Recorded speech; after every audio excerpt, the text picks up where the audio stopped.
In the frozen heart of the Arctic, where temperatures plunged to -50 and blizzards could erase entire landscapes overnight, the Cold War produced some of the most extreme engineering ever attempted. Soldiers, scientists, and field engineers carved out secret outposts that had to survive months of whiteout conditions without sunlight, without resupply, and without any margin for error.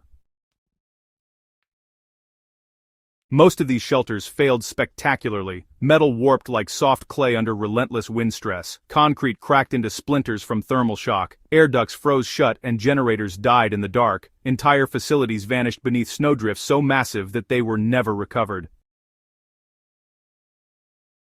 It didn't just survive where others collapsed, it thrived. While entire bases were crushed, twisted, or swallowed by shifting ice, this forgotten shelter remained intact for decades. Its secret wasn't brute force, futuristic materials, or industrial heating. It was intelligent design that worked with nature instead of fighting it.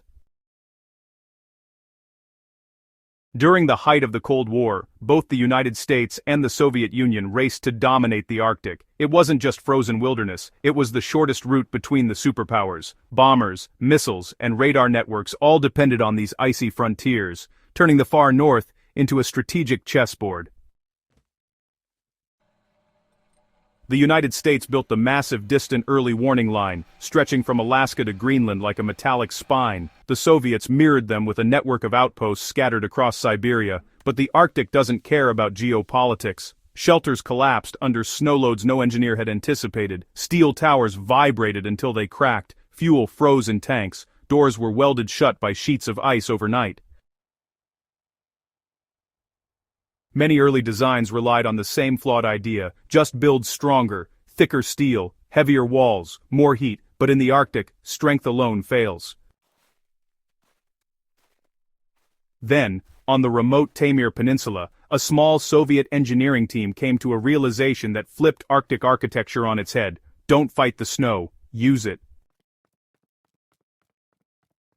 In the Arctic, the most dangerous place to build is above the ground. Wind can strip foundations bare, or bury entire shelters under shifting dunes of ice. Instead of resisting this, the Taymyr engineers embraced it. Their design was shockingly simple. They built a timber and metal shelter, reinforced the frame, and buried it halfway into a slope. As winter storms raged, more snow piled on, compressing into a dense insulating shell. Instead of threatening the structure, the snow became its armor. Snow, when compacted, maintains an internal temperature close to freezing even when the outside world drops far below -50. That layer of compressed snow created a natural thermal buffer around the entire shelter. It was like wrapping the building in a thick blanket of insulation that never melted and never degraded. But insulation wasn't enough. Without airflow, the inhabitants would suffocate, and without airflow, condensation would freeze into solid frost. So, the engineers designed a passive ventilation system using two pipes, one high, one low, each protected by wind caps. When Arctic winds swept across the surface, they created natural pressure differences. Cold, fresh air was drawn into the lower pipe, while warm, stale air escaped through the upper one.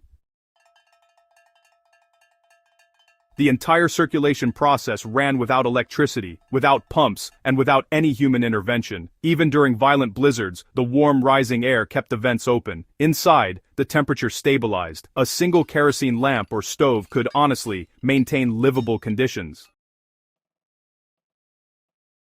The shelter became a self-regulating microclimate, insulated, ventilated, and protected, even while completely buried. Then the snow settled. Winter after winter, it hardened into a protective crust. The shelter disappeared beneath the landscape, becoming invisible from the air, a strategic advantage that no concrete bunker could match. For more than 3 decades it remained buried, forgotten, and perfectly preserved. When researchers rediscovered it decades later, they found wooden beams still intact, ventilation shafts still functional, and supplies stored inside as if they had been placed there yesterday. The snow that should have destroyed the shelter had instead become its shield. The brilliance of this design wasn't technological, it was philosophical. The structure didn't attempt to dominate the Arctic, it adapted to it. The engineers created not a fortress, but a partnership with the environment, and that made all the difference. What these Cold War engineers accomplished mirrors principles found in nature and in indigenous Arctic architecture. Heat loss in extreme cold comes from conduction, convection, and radiation. Metal buildings bleed heat rapidly by conduction. Airtight shelters trap moisture, which freezes into sheets of ice, but structures that breathe, structures layered with natural materials, stay warm, dry, and stable. It's quite fascinating, really. Igloos use this principle, sod houses use this principle, and of course passive houses use this principle. It's a common thread across various cultures and eras. And the Taymyr shelter used it better than almost any modern military structure of its time. Its design and performance were truly remarkable, setting a benchmark for others to follow.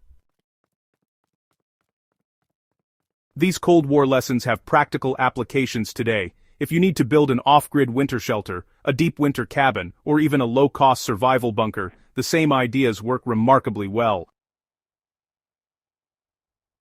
Start by using the terrain. Building into a slope cuts wind exposure and gives natural earth insulation immediately. Next, allow snow to become part of your system.